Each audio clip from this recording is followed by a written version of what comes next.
नमस्कार, स्वागत है साहित्यिक झरोखा चैनल पर। हम कर रहे हैं जायसी द्वारा रचित पद्मावत में से नागमती संदेश खंड।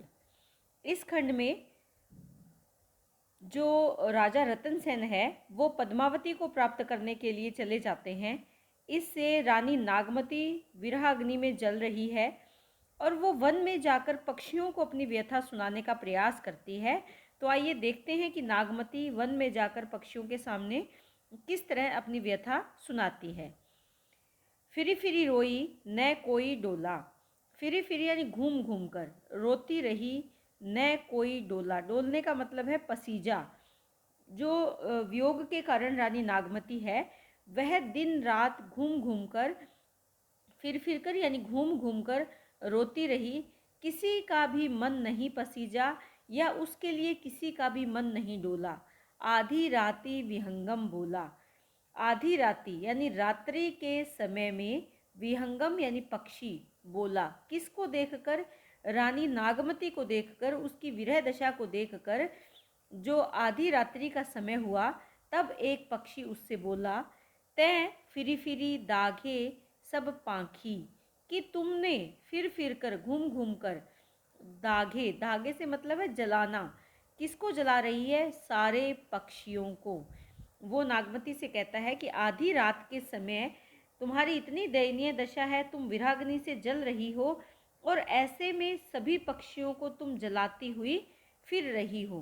के ही दुख रैन में लावसी आँखी, कि कहो ऐसा क्या दुख है रात्रि में भी।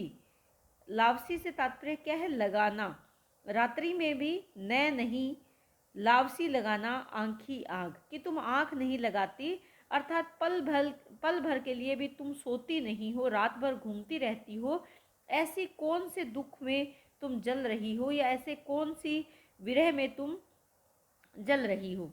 नागमती कारण कह रोई। नागमती उस पक्षी की बातें सुनकर करुण होकर, उस पक्षी की जब बातें नागमती ने सुनी तो उसके मन में करुणा का भाव आ गया और वो क्या करने लगी? रोने लगी। का सोवे जो कंत बिछोई, और कहती है कि क्या सोऊं जो मेरे कंत अर्थात पति मुझसे दूर चले गए हैं। बिछोई यानी बिछड़ गए हैं, कि मेरे पति का जब मुझसे विछोह हो गया है, मेरे पति जब मुझसे दूर चले गए हैं तो मैं क्या सो सकती हूँ, कैसे सोऊं।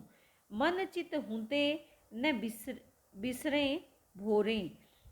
यहाँ पर क्या कहती है कि मेरे मन और हृदय से, बिसरने का तात्पर्य भूलना, भोरे क्षण भर भी, कि मैं अपने पति की याद को अपने मन से, अपने हृदय से पल भर के लिए भी नहीं भुला पाती हूँ। नैन कजल चखु रहे न मोरे, इसी कारण मेरे नेत्रों में कजल, काजल नहीं रह पाता। चक्षु से तात्पर्य भी यहाँ पर क्या है? आंखें हैं, कि यही कारण है कि मेरे आंखों में जो मैं काजल लगाती हूँ वो काजल भी नहीं टिक पाता, नहीं रह पाता। निरंतर बहने वाले आंसुओं के कारण वो निकल जाता है।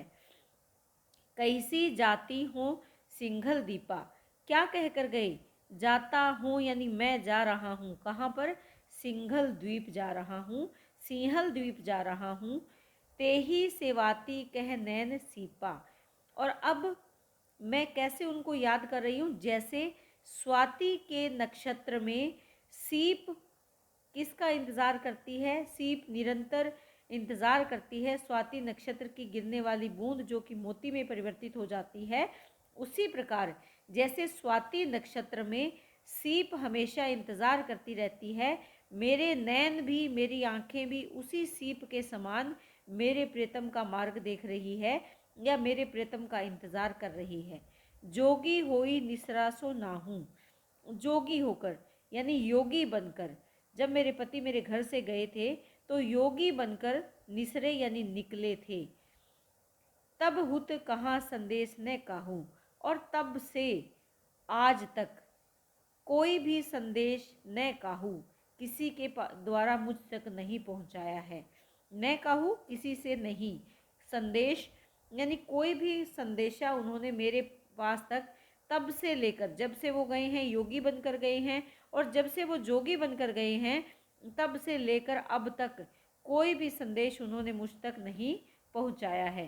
नीति पूछो सब जोगी जंगम, कि मैं निति यानी रोज ही, पूछती हूँ जोगियों से, जंगम यानी चेतन प्राणियों से, कि जो भी मुझे चेतन प्राणी मिलता है, जो भी मुझे जो योगी मिलते हैं, जोगी मिलते हैं, रास्ते में मार्ग में जाने वाले साधु संत मिलते हैं, जंगम से तात्पर्य चेतन प्राणी, चेतन प्राणी जैसे कोई भी पशु पक्षी जीव जंतु, उन सब से मैं रोज पूछती हूँ, कोई निजु बात न कहे विहंगम, और कोई भी विहंगम यानी पक्षी मुझे आकर मेरी बात नहीं कहता या मुझ तक कोई भी संदेशा नहीं पहुंचाता। चारियु चक्र उजारी भय, सक्सी संदेशा टेकू। चारियु चक्र से तात्पर्य क्या है? नागमती उस पक्षी से आग्रह कर रही है कि हे पक्षी, चारियु चक्र, चारों दिशाओं में, चारों दिशाएं कैसी है? बिल्कुल उजाड़ और वीरान हो गई हैं। भय यानी हो गई है। चारों दिशाएं मेरे लिए कैसी हो गई है? उजड़ गई है, वीरान हो गई है। सक्सी संदेशा टेकू। सक्सी से तात्पर्य यहाँ पर क्या है कि वो अपना संदेश, जो पति के द्वारा संदेश है कि तुम मेरा संदेश किसके लिए लेकर जाओ, पति तक ले जा सकते हो। प्रश्न कर रही हैं कि क्या तुम मेरा संदेश मेरे प्रियतम तक या मेरे पति तक ले जा सकते हो। कहो विरह दुख आपन, बैठी सुनी दंड एकू। दंड से तात्पर्य घड़ी, पहर, कि क्या तुम मेरा संदेश मेरे पति तक ले जा सकते हो। यदि तुम मेरा संदेश ले जाना स्वीकार कर लो तो मैं तुम्हें अपना विरह दुख, विरह निवेदन, आपन यानी अपना, निवेदन करती हूँ या कहती हूँ, और तुम बैठी सुनो। तुम एक कितनी देर के लिए? दंड, एक घड़ी के लिए बैठकर मेरी बात को सुन लो या मेरे संदेश को सुन लो। और वो कब? प्रश्न कर रही हैं कि जब तुम मेरा संदेश अगर लेकर जाना चाहते हो या ले जा सकते हो तो मेरा दुख, मेरा विरह मैं तुम्हें बताती हूँ, तुम बैठकर घड़ी भर के लिए मेरा संदेश सुन लो। यहाँ प्रार्थना कर रही है, निवेदन कर रही है पक्षी से, क्योंकि उस पक्षी ने ही नागमती से पूछा कि तुम किस लिए विरह से व्याकुल हो, किस लिए तुम सभी पक्षियों को जलाते हुए यहाँ घूम रही हो, तुम्हारी विरह की अग्नि से जंगल के सभी पक्षी जल रहे हैं। तो जब वो नागमती से पक्षी बात करता है तो नागमती भी अपना करुण निवेदन उसके सामने बता रही हैं। इसमें अगर विशेष की बात करें तो नागमती की विरह अवस्था का चित्रण किया गया है। इसके साथ साथ जो फिरी फिरी शब्द यहाँ पर आए हैं, यहाँ पर कौन सा अलंकार है? पुनरुक्ति प्रकाश अलंकार का प्रयोग यहाँ हुआ है। इसके साथ ही अगर हम देखें, जोगी ते फिरी फिरी दागे सब पांखी, पांखी यानी पक्षी, तो यहाँ पर अत्युक्ति अलंकार की योजना है। इसके साथ साथ अगर ते ही सेवाती कह नैन सीपा, यहाँ पर कौन सा अलंकार है? यहाँ पर रूपक अलंकार बन रहा है। इसके साथ साथ का सोए जो कंत बिछोई, ये जो पंक्ति आ रही है यहाँ पर वक्र उक्ति है। जो नागमती है वो वक्र उक्ति का प्रयोग कर रही है। तो यहाँ कौन सा अलंकार है? वक्रोक्ति अलंकार यहाँ पर देखा जा सकता है। इसके साथ साथ जोगी जंगम है, चारियु चक्र है, यहाँ अनुप्रास अलंकार है। संपूर्ण जो पद है इसमें जो प्रथम दो पंक्तियां हैं यहाँ पर अगर हम देखें, क्योंकि वो बात कर रही हैं, पूछ रही हैं, वो करुणा का भाव उसमें आ जाता है। तो यहाँ पर अगर हम देखें तो करुण रस है। शेष पंक्तियों में वियोग श्रृंगार का चित्रण यहाँ पर हुआ है। प्रसाद और माधुर्य गुण है। ठेठ अवधि भाषा का प्रयोग कवि ने किया है। प्रथम जो ये पंक्तियां हैं इसमें कौन सा छंद है? चौपाई है। और अंतिम दो पंक्तियों में दोहा छंद है। पक्षी के सहानुभूतिपूर्ण वचन सुनकर नागमती उसे क्या कहती हैं? तासो दुख कहिए हो बीरा, जेही सुनी के लागों पर पीरा। बीरा कहा है कि हे भाई, तासु यानी उसको ही दुख कहा जाता है, जेही सुनी के, जिसे सुनकर, लागे पर पीरा। वो क्या कहती है कि मनुष्य अपने दुखों का वर्णन किसके सामने करता है? तासों, उसी के सामने करता है या करना चाहिए जो दूसरों के दुख से दुखी होता है, जो सुनकर, जेही यानी जो व्यक्ति, उनको सुनकर उसे दूसरे की पीड़ा भी अपनी लगने लगती है, अर्थात दूसरे की पीड़ा को जो अनुभव कर सके। को होई भीव दगवे पर गाहा, को सिंगल पहुँचावे चाहा। यहाँ पर भीम का उदाहरण दिया है। ये पौराणिक कथाओं से लिया गया उदाहरण है, जिसमें जो भीम है ये दंगवे यानी राजा जो डंगव है, राजा है कौन है, डंगव, राजा डंगव का यहाँ पर उदाहरण दिया गया है। मेनका श्राप के कारण घोड़ी बन जाती है और राजा डंगव उसे शरण देते हैं।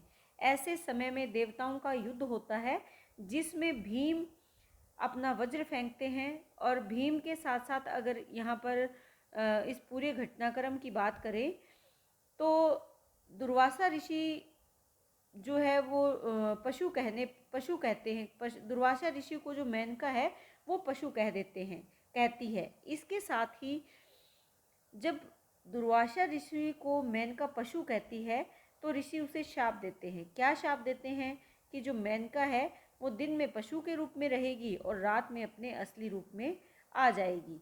उन्होंने जब मेनका ने काफ़ी गिड़गिड़ाहा उसके सामने अनुनय विनय किया, निवेदन किया कि मुझे शाप से मुक्ति दे, तो उसने ये उपाय बताया कि 3.5 वज्र जब एक स्थान पर मिलेंगे तब तुम्हारा ये श्राप समाप्त हो जाएगा।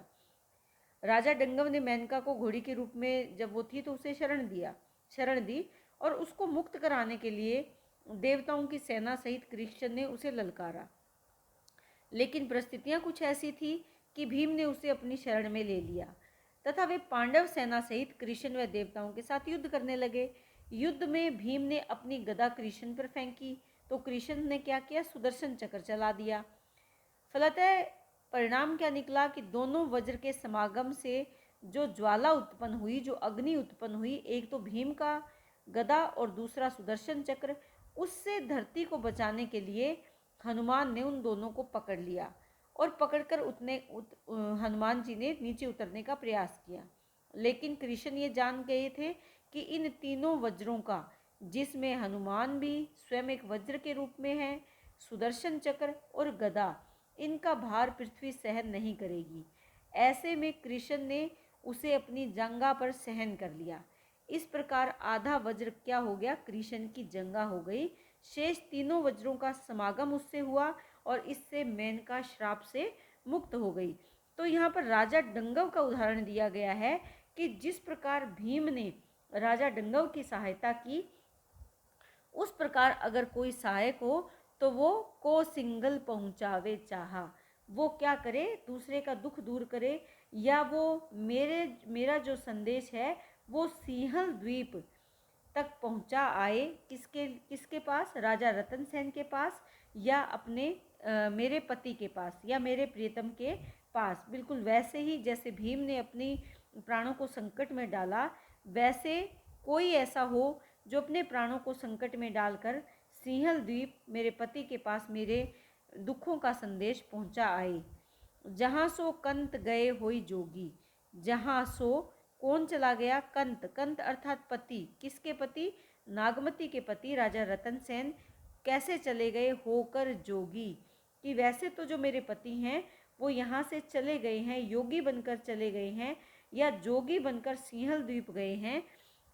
हो किंगरी भय झुरो वियोगी, और उनके वियोग के कारण मेरी अवस्था कैसी हो गई है, किंगरी, किंगरी होता है सारंगी, सारंगी जो एक वाद्य यंत्र होता है, कि मैं सूख कर, झुरो यानी सूख कर, वियोग या विरह के कारण सूख कर क्या बन गई हूँ, सारंगी बन गई हूँ। ओहू सिंगी पूरे गुरु भेंटा, वैसे तो उन्हें किसको, राजा रतन सेन को गुरु से उनकी भेंट हो चुकी है। तो वो ये बता रही है कि वैसे तो मेरे पति ने भी सिंगी ले रखी है, सारंगी ले रखी है, और गुरु से उनकी भेंट हो चुकी है। हो भय भस्म न आई समेटा, लेकिन मैं यहाँ पर, भय यानी हो रही हूँ, क्या, भस्म, मैं यहाँ पर राख बन रही हूँ, भस्म हो रही हूँ, जल रही हूँ, उस राख को वो समेटने के लिए भी नहीं आ रहे हैं। कथा जो कहे आई पिय केरी, पांवरी होऊं जन्म भरी चेरी, कि कथा जो कहेगा आकर मेरे प्रियतम किसकी, राजा रतन सेन की कथा या उनकी कुशल समाचार अगर कोई मुझे आकर कहेगा तो पांवरी हूँ, मैं उनके पाँव में रहूँगी, जन्म भैरी चेरी, चेली बनकर, दासी बनकर मैं उनके चरणों में हमेशा रहूंगी या उनके चरणों की मैं सेवा करूंगी। कब? जब कोई ऐसा व्यक्ति जो आकर मेरे पति का संदेश मुझे देगा तो मैं उसकी जन्म भर के लिए दासी बन जाऊंगी, जन्म भर के लिए उसकी सेवा करूंगी।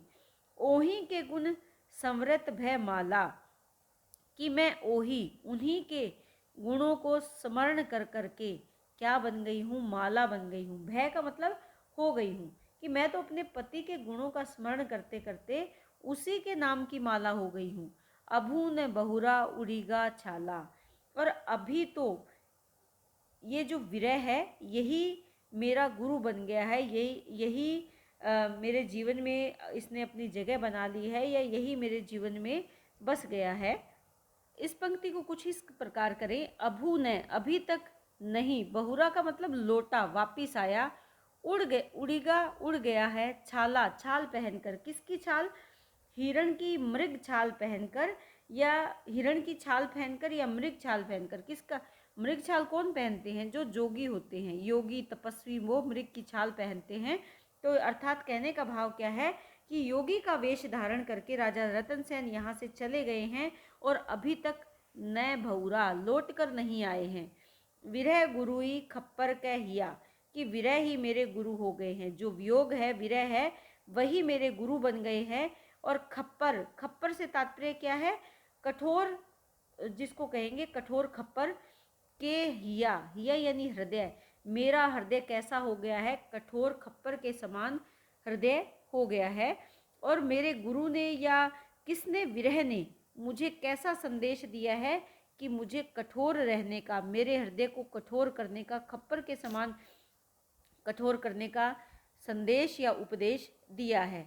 पवन आधार रहा हुई जिया, कि अब मैं केवल पवन, वायु के आधार पर ही जीवित हूँ, जी रही हूँ।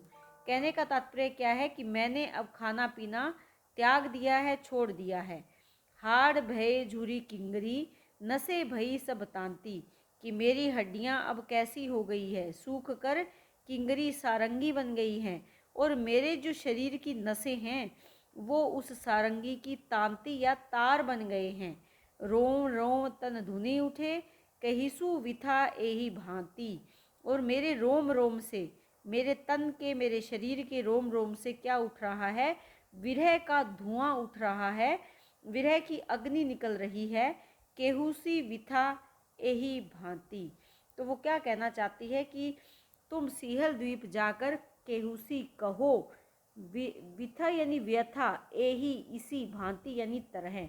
वो क्योंकि उसको भाई बनाती है, उसको भाई कहकर संबोधित करती है, और वो उससे कहती है कि मेरे शरीर के रोम रोम से अब केवल एक ही धुन निकल रही है, या धुआं निकल रहा है, या एक ही ध्वनि निकल रही है। और वो कौन सी ध्वनि है? मेरे प्रियतम की ध्वनि है। और तुम जाकर सिंहल द्वीप तुम जाओ, और जैसा मैं बता रही हूँ ऐसा ही वर्णन, ऐसे ही मेरे दुखों का या विरह का वर्णन तुम किसके सामने करो?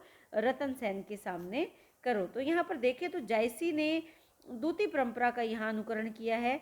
जो नागमती है वो अपना संदेश राजा रतन सेन तक पहुँचाने के लिए पक्षी को दूत बनाना चाहती है। यहाँ पर अगर अलंकारों की बात करें तो जैसे रोवें रोवें, ये जो रोवें रोवें शब्द आया है यहाँ पर क्या है? पुनरुक्ति प्रकाश अलंकार है। इसके साथ साथ अगर देखें, को होई भीम दंगवे प्रगाहा, को सिंगल पहुँचावे चाह, तो यहाँ कौन सा अलंकार है? वक्रोक्ति अलंकार यहाँ पर देखा जा सकता है।